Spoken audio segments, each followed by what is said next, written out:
La novela que nos presenta una teoría de conspiración que pudiera sacudir la fe de la religión más popular del mundo. En este resumen aprenderás en detalle de qué trata esta teoría contada por el autor, Dan Brown, y al mismo tiempo te explicamos si lo que él argumenta es verdad o no. Arrancamos con el resumen del Código Da Vinci de Dan Brown. Les habla Ricardo Lugo, @bibliotequeando. En las redes esta novela, por supuesto, es un relato ficticio, pero que tiene muchos elementos de la vida real. Por lo mismo, he decidido cambiar el formato y este primer episodio que están escuchando, este episodio número 34, es el relato o el resumen de la novela del punto de vista de Dan Brown. No cambiamos los datos, no cambiamos las teorías, simplemente mostramos lo que el autor te quiso mostrar. El siguiente episodio, el episodio 35, que ya está disponible en cualquier plataforma que están utilizando, ahí vamos a aclarar las dudas. Porque en este libro te vas a dar cuenta que la línea entre la realidad y la ficción se pone muy borrosa y te pones a dudar de que si en verdad lo que escuchaste es algo que cambia por completo tu percepción específicamente de la Iglesia Católica y de la religión cristiana. Ese episodio está simplemente dedicado a aclarar esas dudas y mostrar la evidencia detrás de varias de estas teorías y decirte si son verdad o no.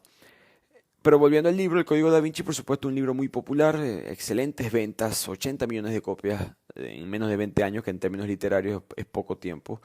El libro obviamente atrae a muchas personas que le gusta la teoría de la conspiración, le gusta la historia, por supuesto gente que quizás odia a la Iglesia Católica, odia el concepto de la religión, pero yo creo que el Código Da Vinci, su atractivo siempre ha sido que nadie en verdad cree 100% en algo, ¿no? Todo el mundo siempre tiene una parte de su cerebro que está, yo no sé si me creo esta parte, o qué tal si esto fue lo que en verdad pasó. Esa sensación de que se te puede abrir, hay un mundo detrás de esa puerta, y Dan Brown con este libro te la abre. Si sea verdad, sea mentira, eso lo hablamos, vuelvo y repito, en el siguiente episodio, pero eso le da mucho llamativo al libro. Así que empecemos con este resumen de uno de los libros más controversiales de los últimos 20 años.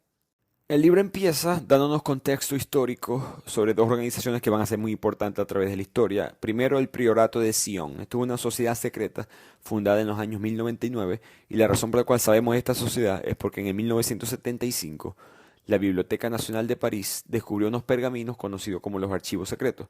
Estos pergaminos, estos escritos, tenían la lista de quiénes eran los miembros de este priorato, y estaban incluidos personajes de mucha importancia histórica como Isaac Newton, Botticelli, Víctor Hugo y por supuesto Leonardo da Vinci. Al mismo tiempo, él nos habla sobre el Opus Dei, una secta católica profundamente devota que ha sido tema de controversia recientemente dado a informes de lavado de cerebro, coerción y una práctica peligrosa conocida como la mortificación corporal. El Opus Dei, además de esto, posee mucho capital financiero. De hecho, acaban de fundar un edificio en Manhattan que vale 47 millones de dólares en Nueva York. Y aquí se arranca la novela que nos explica que Jacques Saunier, que es el curador del Museo del Louvre, está siendo asesinado por un miembro del Opus Dei. Esto es en el Museo del Louvre, por supuesto, el Museo de Arte en París. Ya es la medianoche, todo está cerrado, solamente está Jacques Saunier adentro. Pero el problema de esto es que él tiene él es la última persona que está viva en el mundo que tiene un poderoso secreto. Él no puede morir porque si él muere, el secreto se muere con él. Por lo tanto, él empieza a dejar unas pistas en su lecho de muerte en el museo. Cuando esto sucede, la policía va a buscar a Robert Landon, ya que Jacques Saunier deja muchas cosas escritas en el suelo. Lo buscan a él, que este es un profesor estadounidense de la Universidad de Harvard que se especializa en simbología religiosa. Él va hacia el Museo del Louvre junto a la policía. Él piensa que va a ir a ayudar porque él se iba a ver con Jacques Saunier ese día, capaz él puede darles una pista o algo así. No se conocía, Saunier y Robert Landon no se conocían, pero sí iban a conocer ese día. Entonces Robert va como voluntario, pero en verdad él no lo sabe, pero la policía piensa que él es un sospechoso. Cuando él entra al museo, él les explica, mejor dicho, él ve el cuerpo y el cuerpo está desnudo, con los brazos extendidos, con un pentáculo dibujado en el pecho, en el torso del cuerpo de Saunier con su propia sangre. Un pentáculo es esa estrella de 5 puntas que mucha gente piensa que es satánica, incluyendo la policía que estaba ahí presente. Y ahí Robert les explica que no lo es, que es un símbolo pagano, en verdad, un símbolo de 4000 años antes de Cristo. Las raíces del símbolo o la mala interpretación de este símbolo viene en parte por los paganos, porque los paganos, la raíz de la palabra es del latín paganus, que significa habitantes del campo.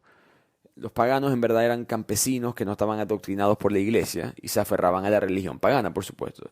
Esta religión tenía mucha adoración a la naturaleza, Ellos imaginaban el mundo en dos mitades, masculina y femenina, y cuando el hombre y la mujer estaban equilibrados, esas dos mitades estaban en balance, había armonía. Cuando no, había caos. Entonces, en otras palabras, este pentáculo también representa feminidad divina y al mismo tiempo representa a la diosa Venus, porque la diosa Venus, el planeta Venus y el planeta Tierra forman un pentáculo perfecto en el cielo cada 4 años. De hecho, las Olimpiadas están basadas en este ciclo de Venus, por eso que las Olimpiadas y por ende después el Mundial se copió, es cada 4 años. Pero gracias a Hollywood, en verdad, gracias a las películas y las mentiras de ese mundo, la estrella de 5 puntas ahora es un cliché básico de las películas satánicas. Al mismo tiempo se dan cuenta que alrededor del cuerpo de Jacques Saunier hay un círculo. Entonces ahora Robert Landon entiende que su posición no es al azar. Él está acostado como el boceto de Da Vinci, el hombre de Vitruvio, esa famosa pintura, dibujo, perdón, de Leonardo da Vinci, que representa el símbolo entre la armonía del hombre y la mujer. Adicionalmente, Robert nos explica que el Vaticano siempre trató de agarrar los símbolos paganos y convertirlos en algo negativo, ¿no? En esa campaña de erradicar la religión pagana y convertir a todas las masas al cristianismo, ellos empezaron una campaña de difamación contra los dioses paganos, símbolos, etcétera.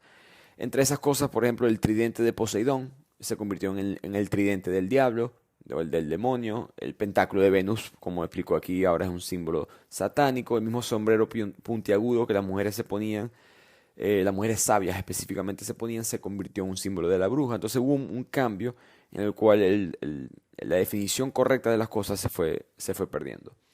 Y aquí la policía le enseña a Robert que hay un mensaje escrito en el suelo que tiene unos números que parecen al azar, 133221 1185, y también dice, oh diablo draconiano o santo cojo.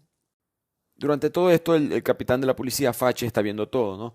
Y él es muy católico, es muy creyente, y no le gusta esto del el hombre de Vitruvio y Da Vinci y todas estas conexiones, porque él piensa que Da Vinci es una persona involucrada en las artes oscuras. Robert Landon le explica que, bueno, sí, él siempre ha sido un tema incómodo para los historiadores, especialmente para los católicos y los cristianos, porque Leonardo da Vinci, además de ser un hombre muy inteligente, muy visionario, era un hombre homosexual. Adoraba la naturaleza, el orden divino, tenía creencias que encajaban mucho con la religión pagana y parecía que él siempre estaba en un estado como de pecado en contra de Dios. Además hacía cosas que para la época eran diabólicas, ¿no? Da Vinci exhumaba cadáveres, mantuvo diarios misteriosos con la letra ilegible. Él creía que existía el poder de la alquimia. Todas estas cosas le oponían a él una mancha, digamos, negra. Y la razón por la cual mucha gente no piensa que eso fue así es porque Leonardo da Vinci pintaba muchas obras cristianas, ¿no? Vírgenes, cosas relacionadas a Dios. Pero esto en verdad era porque el Vaticano era el que pagaba en esa época, tanto el Vaticano como las familias que financiaban al Vaticano, y todas estas personas eran creyentes, entonces él tenía que, digamos, doblegarse y hacerles el favor. Ahora Leonardo siempre se divertía un poco mordiendo la mano que le daba de comer. Incorporó en muchas de sus pinturas cristianas simbolismos paganos como burla a la iglesia. Esto por supuesto no le gusta a Fache, al capitán de la policía, escuchar esto. En este punto llega la criptógrafa de la oficina, Sophie Neveu, que es una persona especialista en descifrar códigos. Están tratando de descifrar cuál es ese mensaje que está escrito en el suelo. Y ella además es la nieta de Jacques Saunier, el hombre que acaba de morir. La gente alrededor no sabe eso todavía, pero ella es la nieta de Jacques, pero no se han hablado en 10 años. Tienen 10 años sin hablarse porque Sophie una vez llegó a la casa de Saunier.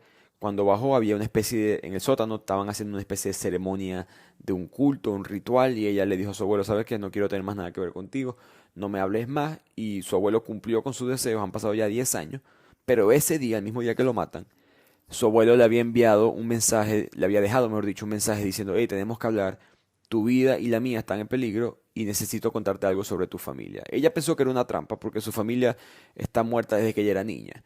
Entonces ella murió en un accidente automovilístico. Ella pensaba que era una trampa, pero ahora que su abuelo está muerto, lo está dudando. Ella en secreto va y le habla a Robert y le dice, Robert, mira, tú no estás aquí para ayudar, tú estás aquí porque ellos piensan que tú eres el principal sospechoso, ellos piensan que tú mataste a mi abuelo. Y la razón por la cual es eso es porque el mensaje que te mostraron no está completo. Son los números, o diablo draconiano o santo cojo. Hay una frase más, una línea más que no te mostraron que dice, PS, encuentran a Robert Langdon. Sophie en verdad ella sabe que PS significa Princesa Sophie. Y ella es Sophie, por supuesto, la nieta de Saunier. Entonces ella sabía que ese mensaje era para ella de que ella tenía que ir a encontrar a Robert. Entonces por eso que ellos dos se están comunicando, pero no están muy claros los dos en cómo se pueden ayudar mutuamente. Y detrás de todo esto, el autor toma un tiempo para explicarnos quiénes son los autores del asesinato de Jacques Saunier. El monje que lo mató se llamaba Silas, que era un servidor del presidente del Opus Dei que se llamaba Manuel Aringarosa. Este Manuel Aringarosa tiene mucha influencia en el Vaticano y por eso es que el autor nos explica la historia del Opus Dei, que significa obra de Dios. Eso es lo que significa la palabra literalmente. Esto fue una congregación fundada en 1928 en España. Tienen muchas conexiones con el régimen de Franco y tienen valores parecidos. Ellos pedían un retorno a los valores católicos conservadores, hombres de un lado, mujeres del otro. De hecho, en el edificio del Opus Dei, las mujeres entran por una puerta, los hombres entran por otra. Y Franco los ayudó un poco por esta conexión, pues. Hay muchas demandas en cuanto a las prácticas de los Opus Dei. Cuando digo demandas, demandas legales. Ellos, por lo mismo de practicar, ellos, mejor dicho, creen en hacer. Ellos no creen mucho en rezar, vamos a decirlo así. No que rezar no sea parte, porque es bastante parte de su ideología, pero la diferencia del Opus Dei con muchas otras cosas es que ellos te piden hacer algo para perdonar tus pecados. Entonces, si tú como católico vas a confesarte, te van a pedir que reces tantos Padre Nuestro, tantas Ave María, etcétera, y eso es tu penitencia.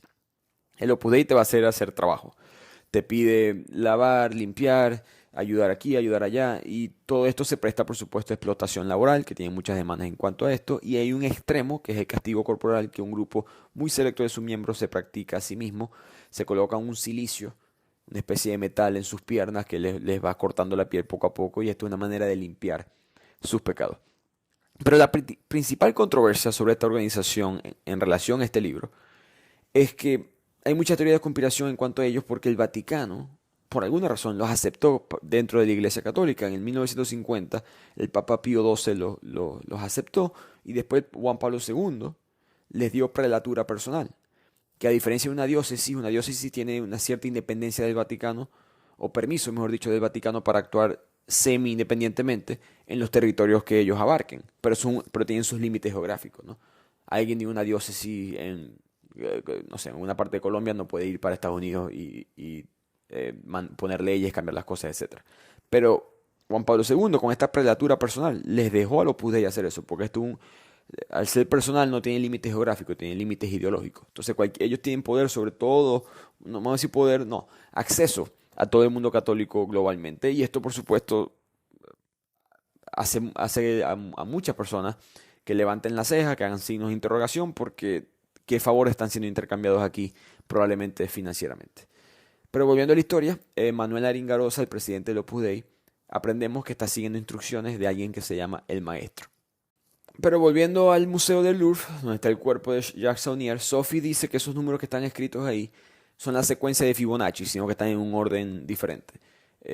Entonces aquí Robert Landon se da cuenta de que es lo que está pasando. El hombre de Vitrurio, el pentáculo, Fibonacci, todas estas cosas tienen algo en común, que es el número Phi, que es 1,618. El número Phi es famoso porque todos los seres humanos es considerada como una especie de proporción divina. Todas las plantas, animales y seres humanos tienen propiedades dimensionales que son 1,618 a 1. En otras palabras, Phi a 1. Es una proporción que conseguimos en muchas cosas de la naturaleza y nadie mejor que Leonardo da Vinci entendió eso. Él solía comprobar que ciertas partes de tu cuerpo, por ejemplo, de tu cabeza, de la punta de tu cabeza hasta el suelo, dividido por tu ombligo, te daba este número y muchas otras cosas, articulaciones, etcétera. Y los antiguos, los paganos, asumían que el número Phi tuvo que haber sido mandado por el creador del universo, era una especie de proporción divina. Por lo tanto, ellos adoraban este número Phi y era considerado una especie de representación de la feminidad divina, porque ellos adoraban mucho a las diosas femeninas. La feminidad divina y Leonardo da Vinci, donde se unen esas dos cosas, en la Mona Lisa. La Mona Lisa, según Leonardo da Vinci, es la máxima expresión sublime de la belleza femenina, pero además tiene unos secretos enterrados, nos explica Robert en la novela. Da Vinci pintó la línea del horizonte, el paisaje, a la izquierda significativamente más abajo que la derecha. Esto hace que cuando tú te pones a la izquierda de la Mona Lisa, ella se ve más alta, o más grande, mejor dicho, que cuando estás del lado derecho. La razón por la cual esto es así es porque históricamente los conceptos de masculino y femenino tenían lados asignados. El izquierdo era femenino y el derecho era masculino, y Leonardo da Vinci, que admiraba lo femenino, hizo que el izquierdo fuera más grande. Nuevamente él estaba de acuerdo con esta ideología pagana del equilibrio entre el hombre y la mujer. Él creía que un alma humana no podía ser iluminada a menos que tuviera ambos elementos. De hecho, el dios de la fertilidad griego se llama Amón y el de la fertilidad del lado femenino es Isis. Y Amón y Isis, si cambias el orden de las letras, si haces un anagrama, se dice Mona Lisa.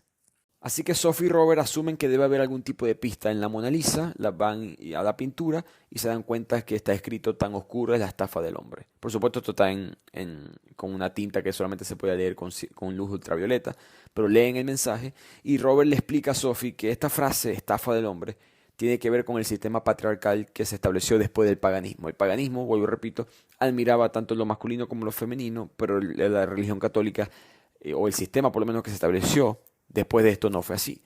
Lo que siguieron después de la conversión en el Imperio Romano de pagano a cristiano fueron 3 siglos de persecución, tortura y asesinato a todas las mujeres que eran libres pensadoras y cualquier tipo de idolatración a las mujeres. Se desaparecieron por total todo tipo de mujer elevada dentro de la religión católica, a excepción probablemente de la Virgen María.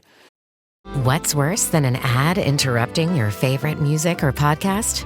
That uninspired coffee you've been drinking while working, which is why Flavia is elevating your everyday coffee experience. Now you can enjoy cafe-quality beverages like coffee, tea, frothy lattes, and creamy hot chocolate made right in your home office, actual office, or wherever you want to upgrade your mug with bold, delicious flavors. Visit Flavia.com to shop the collection of machines and beverages now. Subtle results, still you, but with fewer lines. Botox Cosmetic, out of botulinum toxin A, is a prescription medicine used to temporarily make moderate to severe frown lines, crow's feet, and forehead lines look better in adults. Effects of Botox Cosmetic may spread hours to weeks after injection, causing serious symptoms. Alert your doctor right away as difficulty swallowing, speaking, breathing, eye problems, or muscle weakness may be a sign of a life-threatening condition. Patients with these conditions before injection are at highest risk. Don't receive Botox Cosmetic if you have a skin infection. Side effects may include allergic reactions, injection site pain, headache, eyebrow and eyelid drooping, and eyelid swelling. Allergic reactions can include rash, welts, asthma symptoms, and dizziness. Tell your doctor about medical history, muscle or nerve conditions including ALS or Lou Gehrig's disease, myasthenia gravis, or Lambert-Eaton syndrome and medications, including botulinum toxins, as these may increase the risk of serious side effects. For full safety information, visit BotoxCosmetic.com or call 877-351-0300. See for yourself at BotoxCosmetic.com. This episode is brought to you by Max. The HBO original comedy special, Gerard Carmichael, Don't Be Gay, is now streaming on Max. Emmy-winning comedian Gerard Carmichael returns to the stage in his boldest special yet, bringing his sharp wit, unfiltered honesty, and the kind of vulnerability that's made his voice truly one of a kind. Don't miss Gerard Carmichael, Don't Be Gay. Now streaming on Max. La unión sexual ahora era considerada pecaminosa después de que se eliminó a los paganos. Las mujeres que antes eran celebradas ya no estaban, no habían rabinas ortodoxas, no habían sacerdotas, no habían clérigos islámicas, no había nada de este tipo. Y el Priorato de Sion, esa organización secreta, considera que este desequilibrio entre la energía masculina y femenina es parte de la causa de muchos de los problemas de hoy en día. Entonces, interesantemente, esa frase tan oscura de la estafa del hombre es otro anagrama, que era algo que aparentemente el abuelo de Sophie le gustaba hacer con ella cuando eran jóvenes. Si cambias las letras de esta frase, también dice la Virgen de las Rocas. Esto en inglés, por supuesto, no traten de hacerlo en español, que no va a funcionar. Pero en inglés, en el idioma original del libro, si cambias esta frase, también te dice la Virgen de las Rocas. Entonces van para la Virgen de las Rocas, que es otra pintura de Leonardo da Vinci, y detrás de ella consiguen una llave que estaba escondida, una llave de cruz tradicional que tiene los 4 brazos, son exactamente del mismo tamaño. La cruz de hoy en día es como una T, ¿no? El brazo horizontal está un poco más hacia arriba. Esta no, esta está exactamente por la mitad, que es algo que se utilizaba antes del cristianismo y simbolizaba la armonía entre el hombre y la mujer. En la llave, que no saben qué es lo que abre todavía, pero hay una dirección escrita. Así que ellos se dirigen en esa dirección y en el camino Robert decide explicarle a ella qué es lo que en verdad es el Priorato de Sion. Y esta sociedad secreta fue fundada por el rey Godofredo de Bouillon en 1099. Godofredo puede ser uno de los peores nombres que he escuchado en mi vida, por cierto. Pero el rey Godofredo funda una hermandad secreta que se llama el Priorato de Sion con la intención de conseguir unos documentos que estaban guardados en Jerusalén. Estos documentos corroboraban un secreto que él tenía desde la época de Cristo dentro de su familia. Para poder recuperar este secreto en una época muy difícil de hacerlo, él decide fundar un brazo militar, o mejor dicho, el Priorato de Sion funda una organización militar llamada los Caballeros del Templario. Los Caballeros del Templario muy famosamente fueron los primeros en proteger Tierra Santa o Jerusalén durante las Cruzadas. Pero nadie sabe exactamente si los Caballeros del Templario pudieron conseguir estos documentos o no. Los historiadores piensan que sí, porque después de las Cruzadas, estos Caballeros del Templario agarraron muchísimo poder financiero. De hecho, ellos se convirtieron en el primer banco, el primer sistema financiero quizás moderno, lo fundaron ellos. Lo que pasaba era que, por ejemplo, si tú querías moverte de un lado a otro con oro, con dinero encima, era muy difícil, era muy riesgoso, ¿no? El monte, por decirlo así, los campos eran muy peligrosos, había muchos ladrones, te podían robar, había información que querías proteger, etcétera. Entonces, una manera de evitar este riesgo es que tú depositabas el dinero en las iglesias que los caballeros del Templario protegían, y eso era una especie de banco. Entonces tú, no sé, por decirte algo, obviamente no es en dólares, pero das $1.000.000 en oro a los caballeros del Templario, ellos te dan un certificado que dice, sí, tú me diste $1.000.000 aquí en la iglesia de París. Tú puedes ir ahora con este certificado a la iglesia donde sea, en Berlín, y retirar el valor equivalente a eso en oro en esa iglesia. Por supuesto, nosotros cobramos una comisión. Entonces fueron el primer cajero automático, en verdad, que intercambiaba a través de distintas monedas. Para el año 1300, el Vaticano decide que había que hacer algo con los caballeros del Templario, porque imagínense, el Vaticano es la única institución, la Iglesia Católica, mejor dicho, que trabaja a través de fronteras, no tiene conexiones con todas estas distintas monarquías, todos estos países o regiones dentro de Europa Occidental, dentro del reino cristiano. Y tienen ahora unos militares que tienen mucho poder financiero y por supuesto poder militar, que están regados por toda Europa y necesitan hacer algo en contra de esto. Entonces lo que hizo el Papa Clemente V fue que dijo que los caballeros templarios eran unos herejes culpables de adoración al diablo, homosexualidad, estaban profanando la cruz, sodomía, todo este tipo de conductas que eran considerados blasfemia. En ese día muchos caballeros fueron capturados, torturados y finalmente quemados en la hoguera. Y esto pasó un viernes 13 de 1307 y de ahí viene la superstición que el viernes 13 es un día de la mala suerte. El priorato, sin embargo, pudo escapar a la purga del Vaticano, solamente agarraron a los soldados, por decirlo así, y esta sociedad secreta siguió andando. Y lo que se piensa es que esos documentos fueron sacados en contrabando y todavía sobreviven hoy en día y son llamados el San Grial. Ese San Grial es el secreto del Santo Grial. Sophie le dice que ¿qué importa el Santo Grial? El Santo Grial es el cáliz que utilizó Jesús, la copa básicamente donde Jesús sirvió el vino en la última cena, y por eso que es obviamente una copa muy importante de mucho valor, tanto financiero como espiritual. Pero le dice Robert a Sophie, piénsalo, ¿qué importa una copa? No, nadie va a estar mandándose militares a este nivel y haciendo todo esto una cruzada solamente para buscar una copa. El Grial, en verdad, el Santo Grial es algo mucho más poderoso. Pero en este punto del libro no nos dicen todavía qué es. Ellos llegan a la dirección que estaba escrito en la llave y resulta que era un banco suizo. Ellos juraban que iba a ser una iglesia, pero resulta que es un banco y aquí Robert conecta los puntos. La llave es para una caja de seguridad del banco, donde probablemente hay algo que los lleve a este Santo Grial. Y la cruz, recordemos que es una cruz con los brazos iguales, ese es el símbolo de la bandera de la Suiza neutral, muy conocida por lo mismo por la gente que guarda secretos financieros o de otra índole en sus bancos. El banco suizo tiene esta llave secreta que están buscando, pero necesitan meter 10 dígitos en la cuenta, lo cual ellos no tienen la menor idea cuál es, hasta que se acuerdan que tienen los números que su abuelo escribió en el piso, y esos números que eran la secuencia de Fibonacci terminan siendo la clave. Cuando abren la caja, adentro hay un cilindro de mármol blanco, que es un cryptex, perdón. Imagínense una lata que guarda pelota de tenis, un cilindro, que está dividido en 5 partes iguales. Entonces, cada una de esas 5 partes tiene el alfabeto. Entonces tú puedes girar cada parte y puedes armar una palabra con 5 letras. Adentro del cryptex hay información secreta que era protegida. Esto es algo que Leonardo da Vinci inventó. Eso, mejor dicho, lo diseñó. Nunca lo pudo hacer en físico, pero lo tenía diseñado conceptualmente. Lo mismo pasó con el helicóptero, por cierto. Lo inventó, pero no le dio el tiempo o la tecnología para hacerlo. Pero el cryptex era algo necesario para la época. Si tú, recordemos, estamos en los años 1300, 1400, si tú quieres transmitir información privada, importante, secreta, no te queda otra más que escribirla. Y luego tienes que confiarle esa información a un mensajero que tiene que llevar la carta, Dios sabe hasta dónde, puede ser robada, sin mencionar que el mensajero, y era común que pasara esto, sabía que había información poderosa en la carta y la vendía al mejor postor o a adversarios que necesitaban tener esa información. Entonces, el cryptex, Da Vinci lo inventa por esto, y el secreto, lo más interesante, es que no se puede romper. O mejor dicho, si lo rompes, adentro del cryptex hay un vinagre.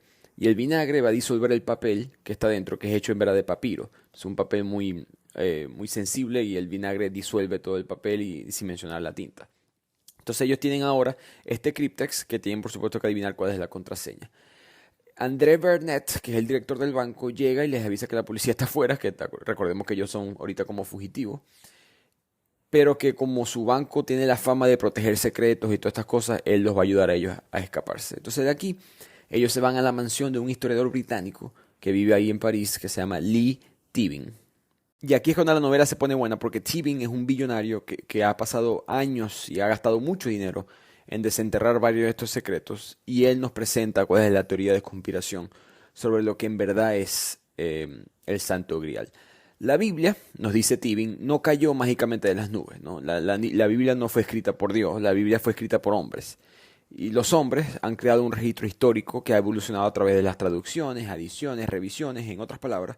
La Biblia ni siquiera nunca ha tenido una versión final, probablemente hasta versiones más modernas en la historia. Y la Biblia se centra alrededor de Jesucristo, por lo menos el Nuevo Testamento. Jesús es el Mesías profetizado, inspiró a millones de personas, dio nueva filosofía, derrocó reyes, era descendiente del rey Salomón, del rey David, y poseía un derecho legítimo al trono como rey de los judíos. Comprensiblemente, su vida fue registrada por muchas personas y seguidores en toda la región. Por lo tanto, es difícil creer que solamente hay 4 libros, que son los evangelios, que hablan sobre su vida: Mateo, Marcos, Lucas y Juan. De hecho, hay más de 80. Y la ironía es que la decisión de esos 80 a los 4 finales, que es lo que están en la Biblia, fue decidido por un pagano, que fue el emperador romano Constantino. Un pagano toda su vida, pero que fue bautizado o convertido al catolicismo, a la religión cristiana, en su lecho de muerte.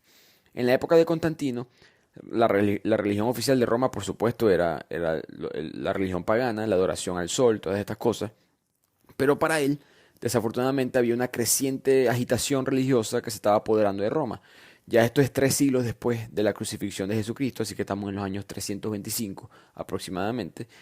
Y los seguidores de Cristo se habían multiplicado exponencialmente. Los cristianos y paganos empezaron a guerrear, a tener conflictos, y de tales proporciones que esto estaba amenazando a dividir a Roma en 2. A esto Constantino no le convenía, y él decidió unificar a Roma bajo una sola religión, la cristianidad. La razón por la cual elige el cristianismo y no al paganismo, él simplemente era un hombre de negocio y se dio cuenta que el cristianismo estaba ganando, estaba en ascenso, y le apostó al caballo ganador, por decirlo así. Al fusionar estas 2 religiones, muchos símbolos, fechas, rituales paganos se convirtieron en la creciente tradición cristiana. Básicamente se creó una religión híbrida que era aceptable para ambas partes.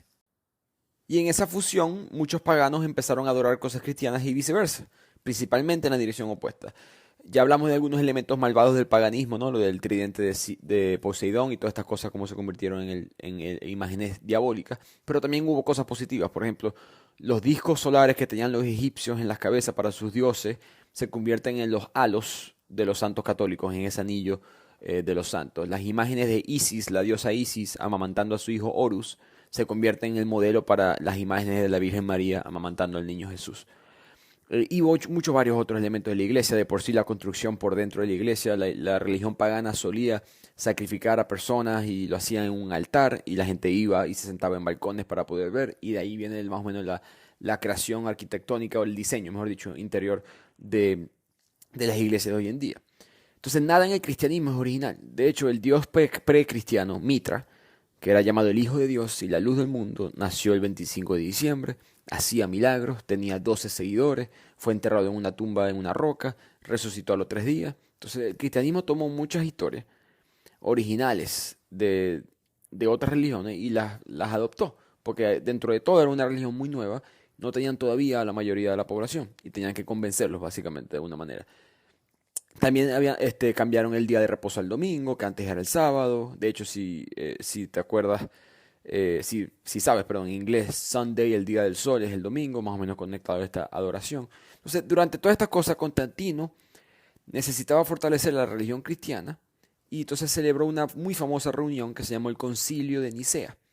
En esta reunión se debatieron muchos aspectos del cristianismo: la fecha de Pascua, el papel de los obispos, cómo se iban a administrar los sacramentos, cuáles iban a ser, y por supuesto, la divinidad de Jesús. Hasta ese punto en la historia, nos dice Tibin, Jesucristo fue visto por sus seguidores como un profeta, igualmente como los musulmanes ven a Mohammed, un profeta, un hombre grande, poderoso, con muchas influencias, nuevas ideas, pero al final del cabo es un hombre, simplemente un hombre. No era una persona divina, no era el Hijo de Dios.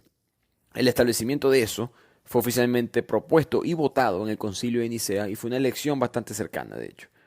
Porque vamos a decirlo así, el argumento a favor de convertir a Jesús en el Hijo de Dios es que eso le daba una herramienta a Constantino y al Imperio Romano de crear una entidad más allá del alcance del mundo humano, una entidad cuyo poder era indiscutible, y eso permitía al Imperio Romano, uno, controlar la población, y dos, seguir expandiéndose, como eventualmente lo hicieron. Ahora, muchos afirman que había mucha gente en contra, ¿no? Porque había un problema con todo esto. Jesucristo fue mortal y había mucha gente que ya había escrito sobre esto. Entonces tenemos un problema ahora, que tenemos demasiados documentos que están dando vueltas por ahí que hablan de los rasgos humanos de Cristo y no tenemos ahora cómo combatir eso. Entonces Constantino dijo, bueno, vamos a tomar todos esos evangelios, todos esos escritos, los vamos a apartar, a alejar de la religión católica, vamos a prohibir dentro de la Biblia y solamente vamos a poner estos 4 evangelios que hablan de Jesús de una manera semejante a Dios. Y por si acaso, Tibin dice, Cristo no fue un fraude ni nada por el estilo. Fue la iglesia primitiva de la época que robó la imagen de Jesús y la vendió diferente. Cristo, como filósofo, es una persona difícil de argumentarle algo en contra. Es la gente que vino después de él que hizo, por decirlo así, esta jugada. Por ende, todos estos evangelios fueron prohibidos y eran considerados un hereje, que la palabra viene del latín hereticus, que significa elección. Entonces, todos los que elegían la historia original de Cristo fueron los primeros herejes del mundo. Algunos de los evangelios que Constantino trató de erradicar, para suerte de la historia, lograron sobrevivir. Los manuscritos del Mar Muerto se encontraron en 1950 en una cueva, igual que los manuscritos de Nag Hammadi, y estos cuentan la historia del Santo Grial. También se rumora que hay un documento Q, que el mismo Vaticano admite que existe, y este documento Q son enseñanzas de la vida de Jesús, escritas por su propia mano, que no hablan él no se habla a sí mismo como un Dios, o el Hijo del Dios en todo caso. Luego Tibin le dice a Sophie que mira la Última Cena de Leonardo da Vinci, la pintura, y le pregunta si el Santo Grial fuera un cáliz, como la gente piensa, no hubiese solamente uno solo en la pintura, pero en verdad hay 13 copas de vino, no solamente uno. Entonces el Santo Grial, dice Tibin, no es una copa, es una persona. Y adicionalmente Tibin explica que hay una mujer en la Última Cena, la cual nadie nunca se había dado cuenta, porque no fue hasta los 1970 que al fin pudimos mejorar la imagen de la pintura de Leonardo da Vinci, de la Última Cena, porque con los años se había dañado mucho, una pintura que había dado muchas vueltas, y tardó tiempo conseguir la tecnología para poder recuperar la calidad de la imagen. Entonces, ahora que nos dimos cuenta que en verdad quien está sentado a la derecha de Jesús es una mujer, esa persona es María Magdalena. La razón por la cual ella está ahí es porque ella era algo más que simplemente una discípula. Ella era, primero que nada, no era prostituta. Eso fue una campaña de desprestigio lanzada por la iglesia primitiva para quitar la imagen a María Magdalena, porque ella tenía un secreto bastante peligroso para la iglesia. Ella era un problema, pero desafortunadamente para los primeros editores de la Biblia, ella seguía repitiéndose en los evangelios, porque ella estaba casada, o por lo menos tuvo una relación con Jesús. Tibin le explica a Sophie que el cáliz fue pintado por Da Vinci, sí está en la pintura, sino que está pintada de manera diferente. En aquella época, el símbolo de lo masculino era un triángulo que apuntaba hacia arriba, y el símbolo de lo femenino era un triángulo que apuntaba hacia abajo. Ese símbolo de lo femenino, que también era el símbolo astronómico de la diosa de Venus, está entre Jesús y María Magdalena. Si tú ves la pintura, Jesús y María Magdalena están pegados uno al otro, pero por la cadera, y después se van alejando. Sus hombros están mucho más separados de cada uno y forman esa forma del símbolo femenino, que también es la forma del cáliz o la copa, la cual todo el mundo piensa que está en la pintura. De hecho, Jesús como hombre casado, explica Tibin, tiene mucho más sentido, porque Jesús, un hombre judío soltero en la época, a esa edad, 33 años, no era muy común. El decoro social de la época hubiese dicho que era prohibido para él estar soltero. Al mismo tiempo, Tibin le muestra a Sophie una especie de evidencia que son fotocopias de los rollos de Nag Hammadi y del Mar Muerto, todos esos manuscritos que sobrevivieron.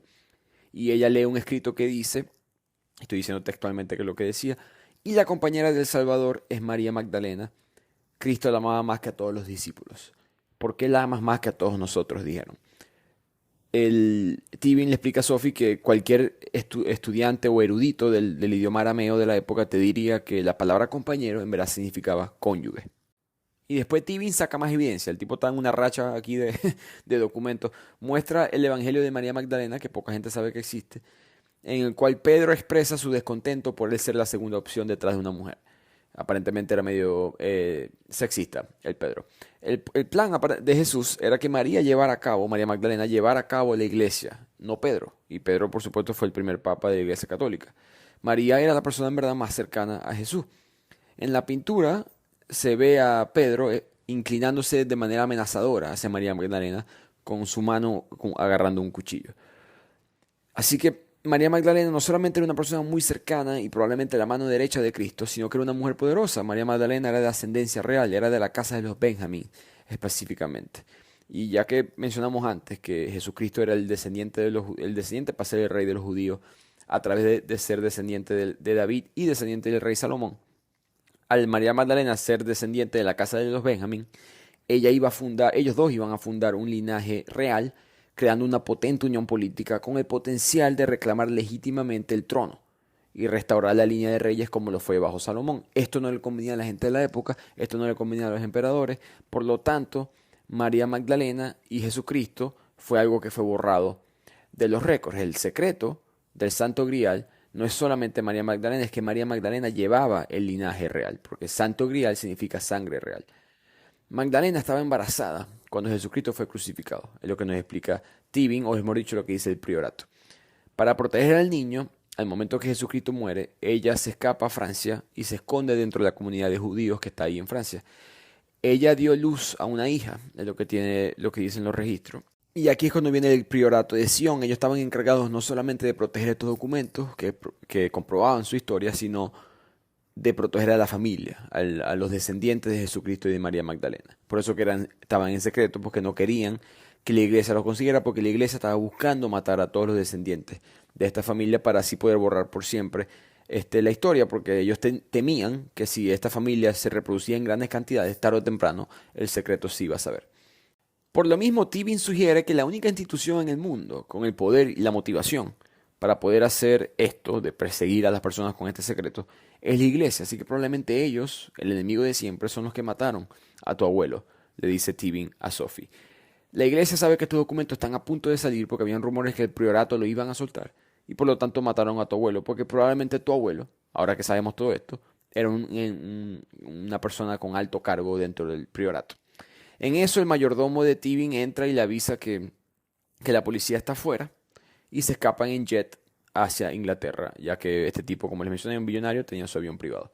En el avión empiezan a analizar el cryptex, y el cryptex había traído un escrito que no podían descifrar. Ellos suponían que el escrito iba a ser una pista para saber qué clave meter en el cryptex, qué palabra con 5 letras iban a colocar para poder abrirlo.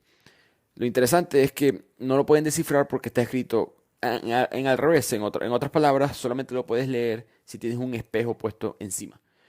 Y esto es curioso porque eso lo inventó Leonardo da Vinci. El Códex de Leicester, uno de los libros más caros del mundo, está escrito de esa manera y en parte es tan caro por eso. El mensaje es un poema en verdad, y habla de los templarios, de los caballeros del templario y la lápida elogiada. Básicamente ellos concluyen que hay que ir a buscar una tumba de uno de estos caballeros. Todavía no saben cuál es, pero esa es la pista. El poema interesantemente está escrito en inglés, que es el idioma preferido de las sociedades secretas, porque el francés, el español, el italiano, todos estos idiomas tienen sus raíces en el latín, que es la lengua del Vaticano. Entonces todas estas sociedades que habían sido anti-iglesia siempre se pasaron para el inglés, que era una especie de protesta.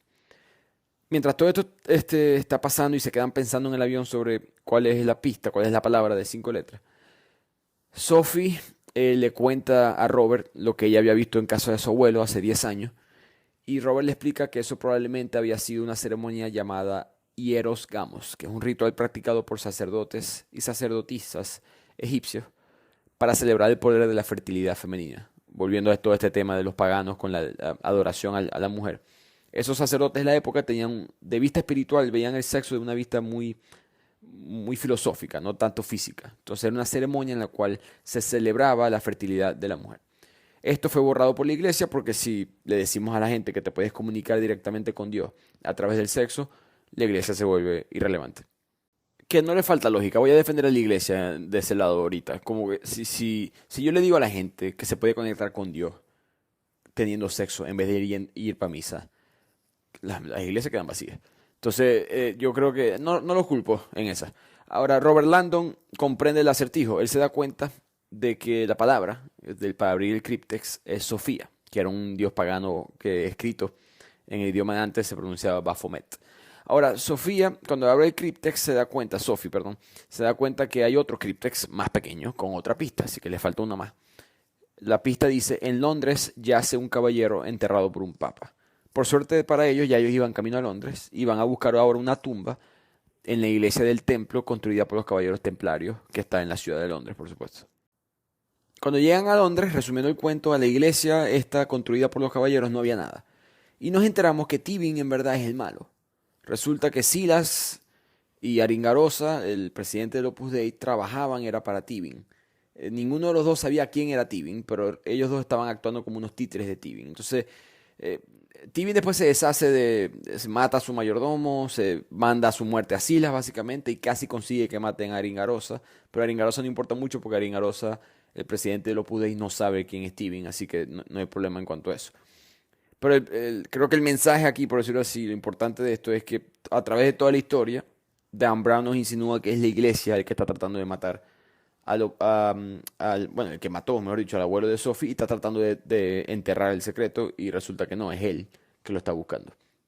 Robert Landon y Sophie todavía no saben esto, pero descubren el acertijo. Resulta que el caballero que fue enterrado por un papa no era un papa como tal, era Alexander Pope, el poeta inglés, que estuvo en el entierro de Isaac Newton en Westminster. Isaac Newton es un caballero, es Sir Isaac Newton. Cuando ellos van a la tumba de Isaac Newton, descubren que ahí está Tibin y Tibin les cuenta, básicamente se dan cuenta los tres, que ya todo el mundo sabe cuál es la movida. Tibin le dice que él no quería en verdad hacerle daño a ellos dos, que su plan siempre había sido descubrir el Santo Grial y que el priorato contara la verdad al mundo. Cuando eso no pasó, cuando pasó el año 2000, cuando pasaron las fechas que él pensaba que el priorato iba a avisarlo, él se frustró y empezó a investigar a todas estas personas que tenían mucha influencia en la sociedad de París para descubrir dónde estaba el secreto. De hecho, le dice a Sophie que él no piensa que la muerte de tus padres hace casi 25 años no fue un accidente. Él piensa que la iglesia sabía que se estaba acercando la fecha para soltar el secreto y como advertencia mataron a tus padres y dejaron a tu abuelo vivo. Tibin, que no puede descifrar el pequeño críptex, el nuevo que habían descifrado en el avión, se lo da a Robert para ver si Robert puede conseguir la clave. Robert, frustrado por todo lo que se acaba de enterar, se queda pensando un tiempo y después tira el críptex al aire, que recordemos, si cae o si se rompe, se daña el mensaje que está dentro. Tibin se lanza a tratar de recuperar el críptex, no puede, cae en una depresión, además que es un señor más o menos mayor, se lastima. En eso llega la policía y lo meten preso a Tibin y ya ahora sí Robert y Sophie están libres. Pero Robert había adivinado la contraseña final, sino que nadie se había dado cuenta. La contraseña era manzana, en inglés Apple, que tiene que ver con, por supuesto, con Isaac Newton, que descubre la ley de la gravedad cuando le cae una manzana en la cabeza. Esa historia no es tan cierta así, pero no importa, vamos a ir con ella.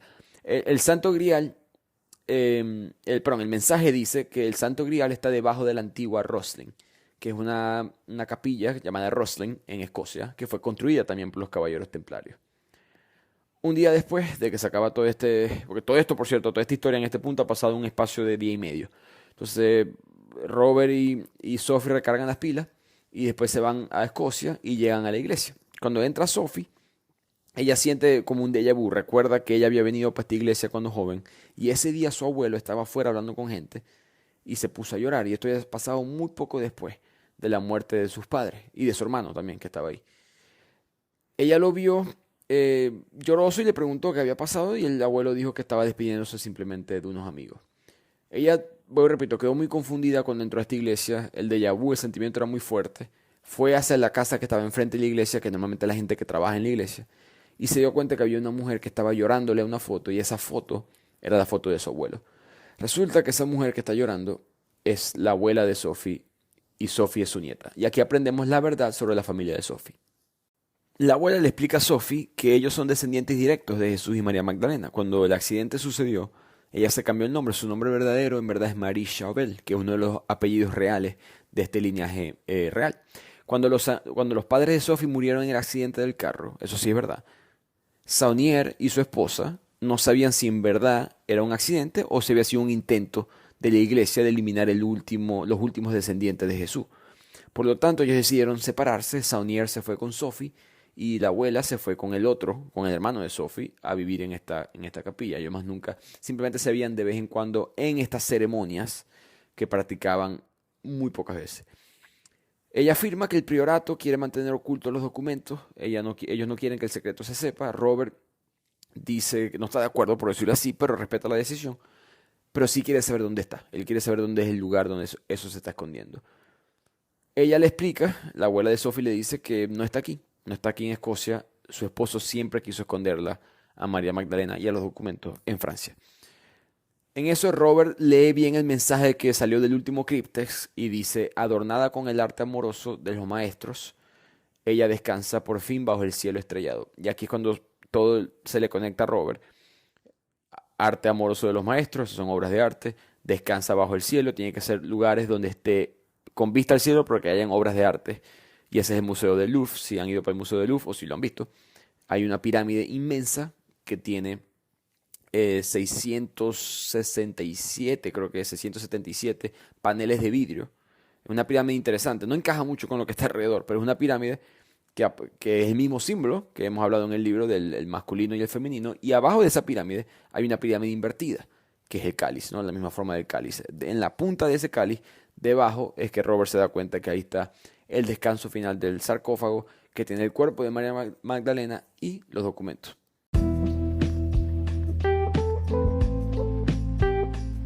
Y con eso llegamos al final de este resumen del libro Código Da Vinci de Dan Brown. Este libro, recuerden, salió en el 2003, así que cuando la gente lo leía no sabían qué era verdad y qué era mentira. Por lo mismo, denle clic al siguiente episodio donde analizamos con evidencia y documentos qué es lo que en verdad pasó en esta época de la historia y qué cosas nos dijo Dan Brown en este libro, que son realidad y cuáles son ficción.